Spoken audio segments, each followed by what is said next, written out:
edukasyon. Alam mo, Sandro, ngayon isa sa mga problema ng mga dito sa ating bansa, yung out-of-school youth at kakulangan sa livelihood. So talagang nakakatuwang malaman na may mga non-government organizations na nag-iisip sila ng paraan kung paano mare-resolve ba. Maging productive din itong mga out-of-school youth nga. Sinasabi mo nga, mahirap din yung employment para sa kanila dahil syempre stiff ang competition kung mag-apply sila ng trabaho. Maganda rin na maging productive sila in their own ways. So ito nga, this morning pag-uusapan natin yan. At kung paano tayo mga boss makakatulong sa kanila. This morning pag-uusapan natin ang tungkol sa alay lakad. Ano nga ba ito? Makakasama natin this morning ating very special guests. Sina Mr. Jerry Zamudio, Alay Lakad, at si Mr. Frank Evaristo, Alay Lakad Foundation President. Good morning po. Good morning. Welcome sa Good Morning, Boss. So simulan po natin, pag-usapan po natin, ano po ba itong Alay Lakad Foundation? Well, kasi ito is annual walk, may proclamation 168 na para sa kabataan.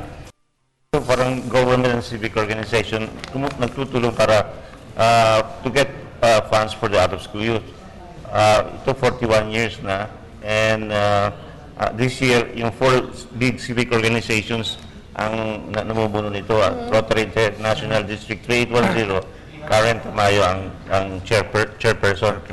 So, in-expect namin na yung government and civic citizens will help us, join us on September 1 sa Luneta at 7 o'clock in the morning to raise funds for the out-of-school youth. Okay, sir. So, speaking of out-of-school youth, ano po yung mga programs natin for them?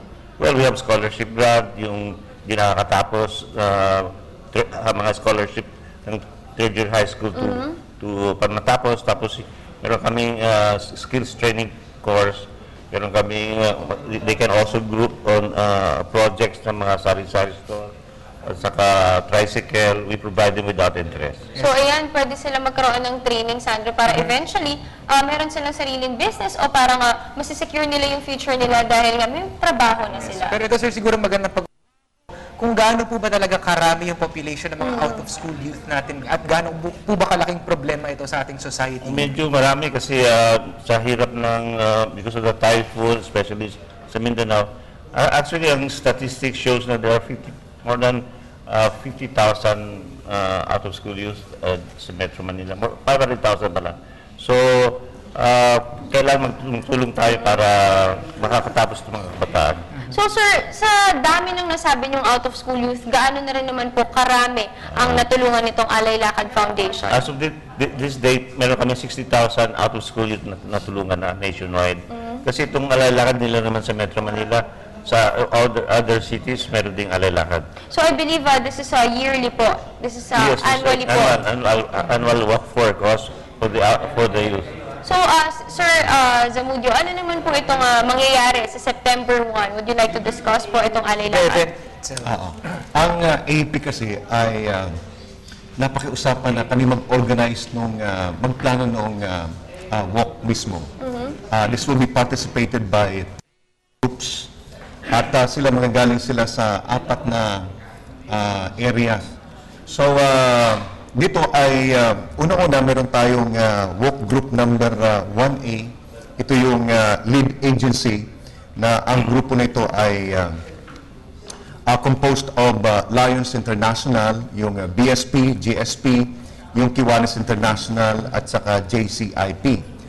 Maglalakad sila ng 500 meters at ito ay manggagaling po dyan sa planetarium. By the way, just to give you an overall concept of the walk ngayong taon on Sunday, ngayon ay pinaikli natin ng kaunti. Ang pinakamahaba na lalakarin ngayon is 2.8 kilometers. Okay. At magiging very friendly sa lahat ng mga participants kasi mas maganda, mas magaan na, and at the same time, mas maaga natin na matapos yung ating lalakarin.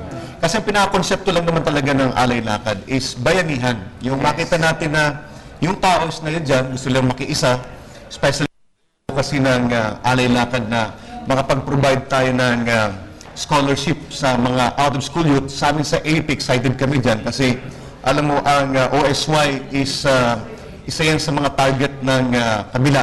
At pag natanggal natin yan, mawawalan, magiging irrelevant yung armadong pakikibaka sapagkat unti-unti tinatanggal natin yung pinagmumulan nito.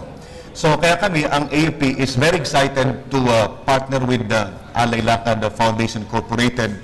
At ngayon nga, ang preparation ngayon para sa Alay Lakad mismo ay pinamunuan ng aming commander ng Joint Task Force na si Colonel Manuel Gonzales. At ito ay for more than 1 month na naming pinag-aaralan kung paano magiging very organized, kasi ang pinag-uusapan dito hindi lang 1,000 participants. Ang pinag-uusapan natin dito ay 25,000 participants. Kaya kinakailangan ma-organize natin ito. So, para ma-handle natin yung ganung karaming crowds at maging very organized yung kanilang pagpunta grandstand, meron kaming dinesignate na 10 walk groups. So, yung walk group number 1 ay meron siyang 4 na organizations na involved at ito ay manggagaling sa planetarium. Sila dapat nandoon ang lahat 5 o'clock in the morning. And then, mayroon tayong, yung first walk group ay, ang members naman nito ay yung lahat ng mga schools, government offices, at saka mga civic organization na nakabase sa Metro Manila, sa DepEd, at saka yung iba pang mga organizations. Ang second walk group naman, ay ito yung galing sa Pasay City, Parañaque City, Las Piñas, Muntinlupa, TUP, PCU, PCCR, at sila ay maglalakad sila ng 1.5 kilometers. Manggagaling sila sa US Embassy, papuntahin doon sa grandstand. So, 1.5. 5 o'clock in the morning, dapat nandoon na sila because i-release sila ng 5:30 in the morning. Yes. Para organize tayo. And then, ang third walk ay ang composition nito ang Caloocan City. Mayroon dyan DepEd, Caloocan, Malabon, Valenzuela, marami pang mga organizations. And then, maglalakad sila ng 2.5 kilometers, manggagaling po sila sa National Press Club, sa NPC.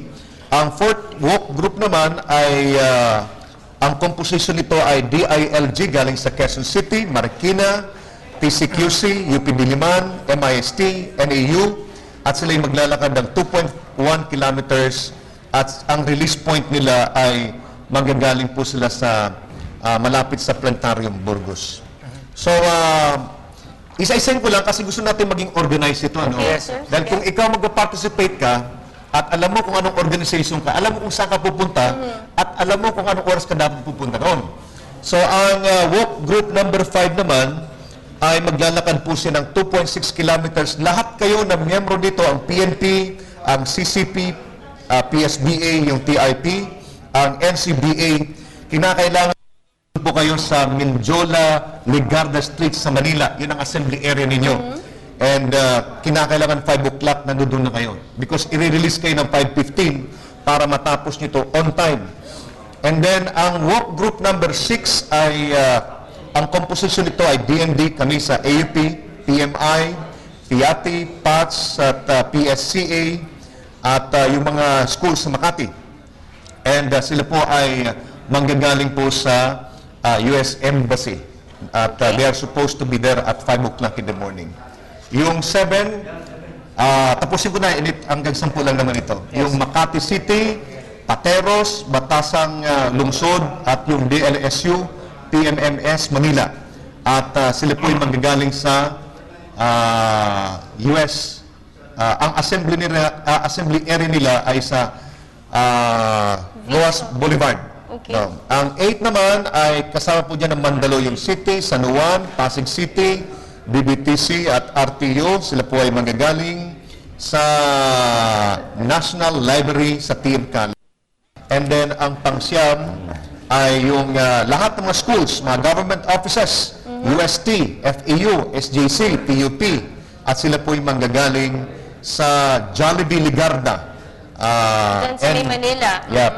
At ang last po mga kaibigan ay yung ating pong DPWH participants, NCPW, Knights of Columbus, Rotary Club International na siya pong pinaka-host po ngayon. Sila po ay manggagaling sa Star City. So, yan ang assembly area composition. nila sa Star Oo. City. So, meron pala silang 10 grupo at sana meron po ba kayo sigurong site na maaaring puntahan para dun sa mga viewers din natin na gusto rin iba't ibang sumali? impormasyon po na pwedeng... Meron sa website ng Alay Lakad. Ano po ang website po ng Alay Lakad? Meron po ba tayong ano? Ang website nila ay siguro tingnan na ang Facebook page nila ay Alay Lakad Pilipinas. Yes, right. So do you have any last message po at invite na rin po natin yung mga boss natin dyan na sumali po at mag-participate dito sa Alay Lakad. Kami po sa AFP ay natutuwa kami na sa taong ito pinagbigyan kami ng Alay Lakad Foundation sa magitan po ni President Frank na ang maging theme natin ngayon, tema ng ating paglalakad ngayon, activity ay Lakad Bayan para sa Kapayapaan. Ito ay napaka-timely, very relevant ito sa amin sa AP, especially doon sa aming sinusulong na IPSP Bayanihan, na gusto natin na magkaroon tayo ng isang venue na kung saan ang ating mga kababayan, iba't ibang mga organizations will collaborate for a very meaningful activity such as yung sinasabi ni Frank na livelihood project, Yes. na yung Training ating programs. trainings, yung ating scholarship grants sa mga out-of-school youth. Because ito yung mga pinagmumulan ng sinasabi ng kabila. At ito ang kinakailangan i-address natin para maging irrelevant yung armadong pakikibaka sa ating bansang Pilipinas. So maraming salamat po sa inyo lahat. So ayan, Alay Lakad po, makisali na tayo para naman makatulong tayo at makapagbigay tayo ng scholarship para dun sa mga out-of-school youth and of course, livelihood din para dun sa mga walang trabaho. And of course, sa September 1 na po yan. Rain or shine, ha? Rain or shine. Rain or shine, Para sa pupunta po kabataan. ang lahat. Alright? Thank you so much. Maraming salamat po sa inyong panahon ngayong umaga at